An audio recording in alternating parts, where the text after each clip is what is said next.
Question that I have received in the aftermath of Jon Jones versus Dominick Reyes. Question that I have asked myself in the aftermath of Jon Jones versus Dominick Reyes. A hotly contested, highly debated result of a fight. Jon Jones winning by unanimous decision. One judge having it on the judges' scorecards, 49-46, 48-47, and 48-47, and still the UFC light heavyweight champion of the world, Jon Bones Jones. One question that I've asked myself in the aftermath of this fight is, was the judge's decision a bad thing for the sport of MMA? Was that bad for the sport? And as we say for the sport, 15, 20 years ago, we could not say for the sport. This sport was frowned upon. This sport was spit on. This sport was laughed at. This sport was looked at as a sport that you cannot take seriously. Point blank, this sport was looked at as a joke.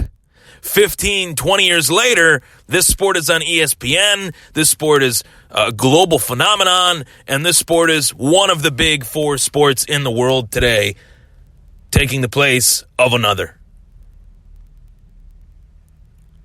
Was that judge's decision bad for the sport of mixed martial arts? Bad how? Okay, bad how? That's my response to that. Bad how? Bad in the sense that the judges and the judging in the sport of mixed martial arts has been a systemic problem since day one? Yes.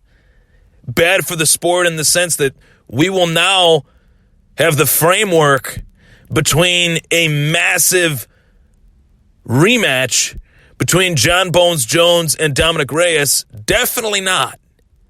We will have the framework laid out for us already. We know what the framework is for the Jon Jones-Dominick Reyes rematch. It's that Dominick Reyes went toe-to-toe with the baddest dude on the planet, and Jon Jones, the number one pound-for-pound fighter on planet Earth.